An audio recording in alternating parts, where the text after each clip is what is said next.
Hi, I'm Max Brantley with the Arkansas Times on Tuesday, August 11th. We're recording this a little bit early today, so if some news happens later today and you don't hear about it, it's because our schedule required a quick session this morning. First piece of news is sort of interesting. Connor Eldridge, the U.S. Attorney for the Western District of Arkansas, young fellow from Arkadelphia, has announced that he's going to leave the U.S. Attorney's office by August the 21st. The important thing of this is that he's been rumored to be a potential Democratic candidate against Republican John Boozman's re-election bid next year. Eldridge is a smart young man, charismatic, would present an excellent candidacy for a Democratic candidate if Arkansas had not in the last election demonstrated itself as something of a yellow dog Republican state. Perhaps he can change that formula. Boozman is a quiet plotter. He's not a charismatic type, and so Eldridge will look good by comparison, I think, but Boozman doesn't have many high negatives either. Elsewhere, there was a report in the Arkansas Democrat-Gazette this morning confirms what I've alluded to previously. Federal investigators are looking into the circumstances of money paid to Mike Maggio and campaign contributions around the time that he reduced a verdict against a nursing home owned by Michael Morton by more than $4 million. Michael Morton confirms to a spokesman that he's talked to federal investigators about this case. It's unusual for people who are targets of federal investigations to talk to investigators for fear of potentially crossing themselves up. Does this mean he's not a target? I asked if he'd been given immunity for these statements. His spokesman wouldn't say, and I don't mean to impute any wrongdoing there. There's no doubt that Martin gave money to Mike Maggio. There's no doubt that Maggio reduced the verdict when he knew from Gilbert Baker, who was the bundler for this money, that the money was coming. The big question is Gilbert Baker talking to investigators?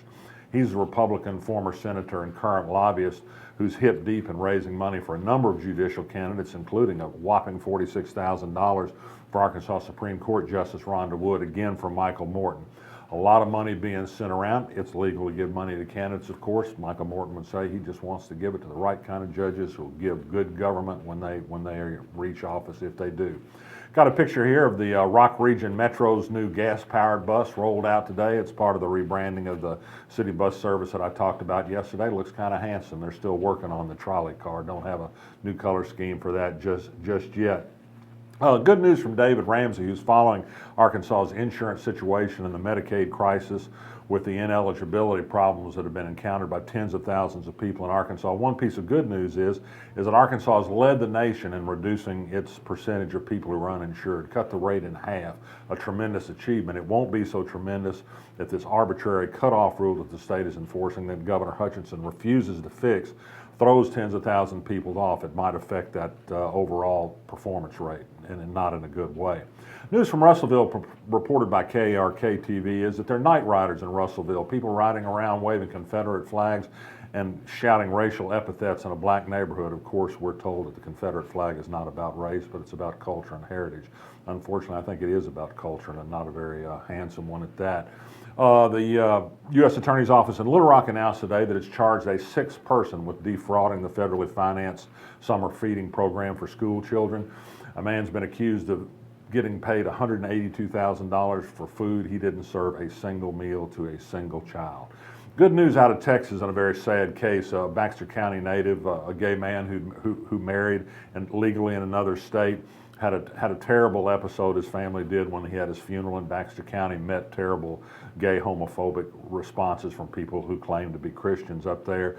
Then the Attorney General of Texas said that the state could not issue a death certificate for the Arkansas native that included the name of his legal husband.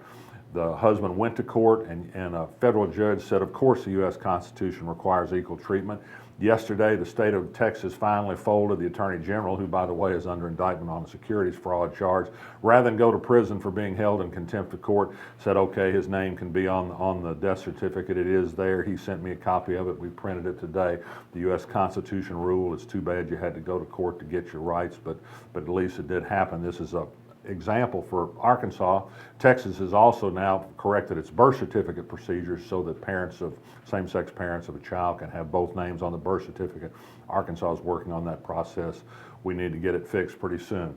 Governor Asa Hutchinson yesterday appointed Faulkner County Sheriff Andy Schock to the state parole board. A lot of people lauded this, having a lawman on parole board, presumed to be tough on people seeking to get out of prison. Schock's department continues to be under investigation for some actions, abusive actions by some of his people against suspects. Doesn't necessarily mean Schock was involved. He is a supervisor of his department. It's something to watch in the weeks ahead.